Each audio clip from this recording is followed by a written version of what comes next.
मैं आपको बताता हूं, उदाहरण देता हूं, छोटा सा आपको उदाहरण देता हूं, आप समझ जाओगे मैं क्या कह रहा हूं।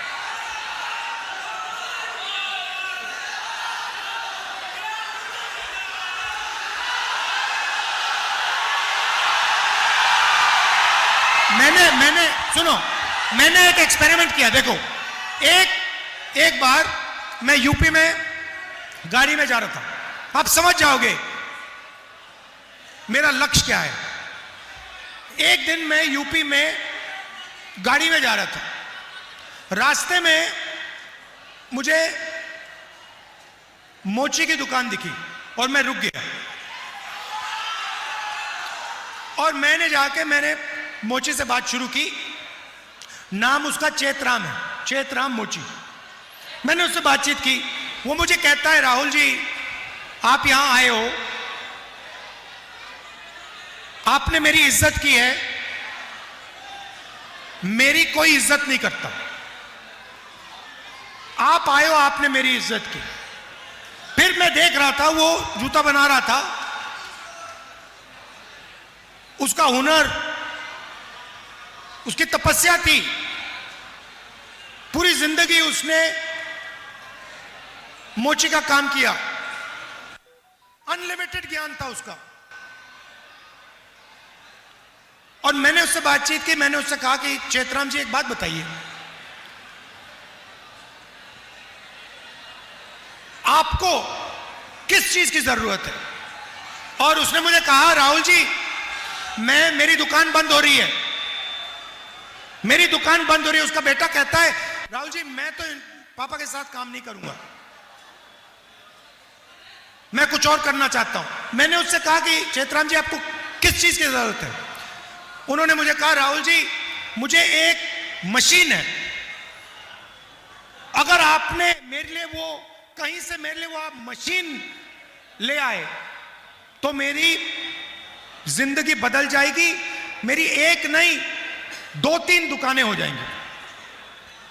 तो हमने छोटी सी मशीन, कोई बड़ी मशीन नहीं थी, छोटी सी मशीन थी, 30,000 रुपए की मशीन थी, हमने वो मशीन चेतराम जी को दी। मैं बता रहा हूं आपको, वो चेतराम जी जिनकी एक दुकान नहीं चल रही थी, जो अकेला काम कर रहे थे, वही चेतराम जी उस मशीन के साथ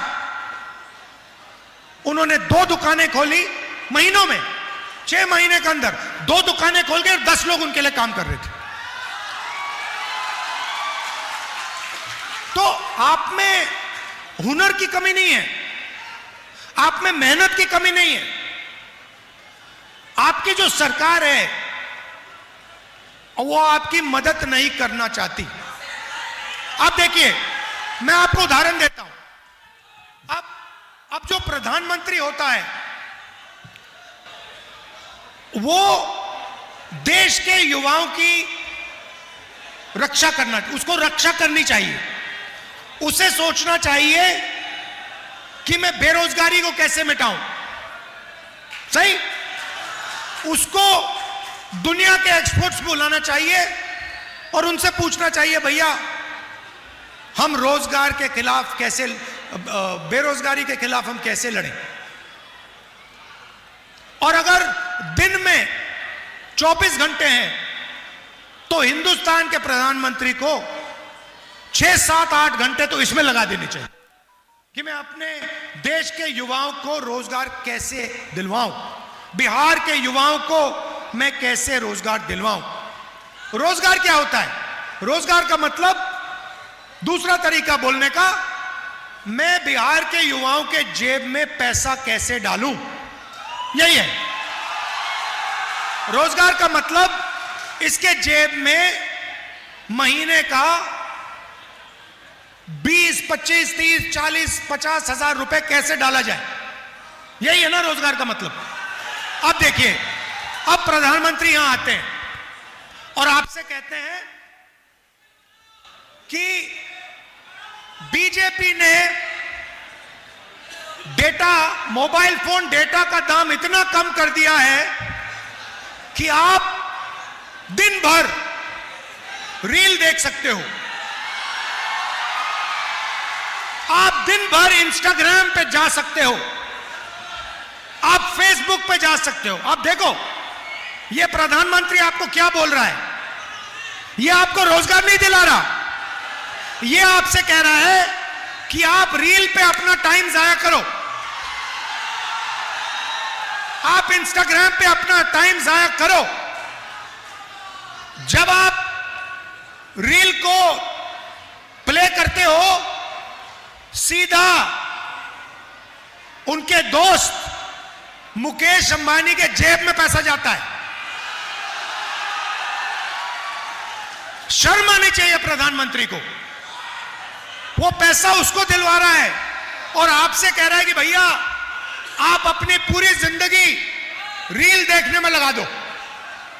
मतलब आप सपने में रहो, सपना देखते रहो, रील सपना है, रील से आपको कोई पैसा नहीं मिलेगा, रील से आपके पेट में खाना नहीं जाएगा,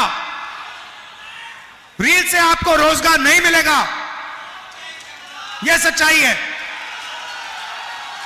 मैं चाहता हूं कि यह जो फोन है इस पे पीछे आज मेड इन चाइना लिखा है, मैं चाहता हूं इस फोन के पीछे मेड इन बिहार लिखा जाए। और मैं नहीं चाहता हूं कि बिहार के युवा और उनकी ऊर्जा जाया की जाए। आपने इस प्रदेश को बनाया है, जो भी है यहां पे, जो युवा हैं, आपके माता पिता, इन लोगों ने बनाया है। सड़कें हैं, पुल हैं, रेलवे लाइन है, ये आपकी मेहनत से बना है। सही बात है, गलत बात है? ये आपने बनाया है।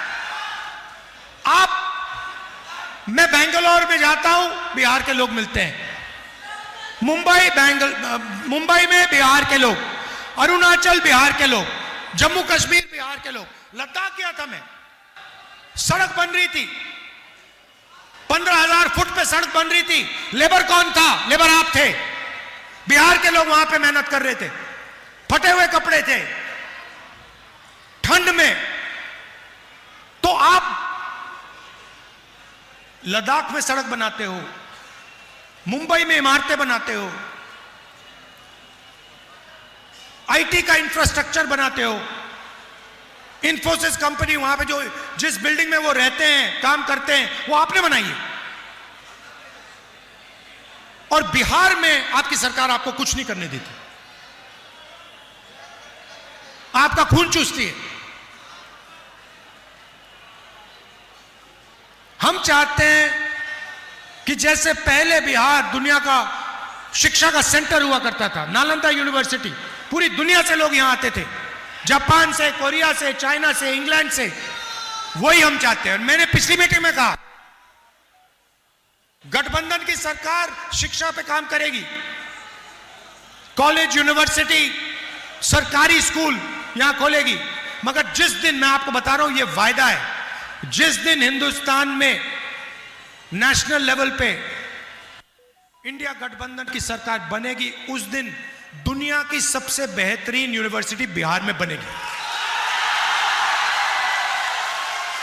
मैं आपको बता रहा हूं। और उस यूनिवर्सिटी में हिंदुस्तान के बाकी प्रदेश छोड़ो, पूरी दुनिया से लोग यहां बिहार आएंगे, क्योंकि वो बिहार में पढ़ने, शिक्षा लेने आ रहे हैं।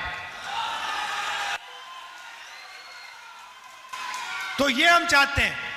आप कभी दिल्ली जाओ, ऑल इंडिया मेडिकल इंस्टीट्यूट कभी गए हो? आप गए ना?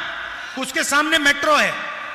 कभी आप ऑल इंडिया मेडिकल इंस्टीट्यूट के सामने जो मेट्रो स्टेशन है, उसमें रात के समय नीचे जाके देखिए क्या हो रहा है। उसमें ठंड में 3-4 हजार लोग रात को ठंड में सोते हैं। क्यों? क्योंकि बिहार में उनको इलाज नहीं मिल सकता। बिहार के लोग ऑल इंडिया मेडिकल इंस्टीट्यूट के सामने एक दिन के लिए नहीं, इलाज के लिए 10-15 दिन, ठंड में 20 दिन मेट्रो स्टेशन के सामने। क्यों? क्योंकि सब जानते हैं कि बिहार में स्वास्थ्य नहीं मिल सकता, बिहार में लोग अस्पताल में जीने नहीं मरने जाते। तो अगर आपकी सरकार आपको रोजगार नहीं दे रही है, अस्पताल नहीं दे रही है, शिक्षा नहीं दे रही है, कॉलेज यूनिवर्सिटी नहीं दे रही है, पेपर लीक करा रही है, तो फिर इस सरकार ने आपको दिया क्या?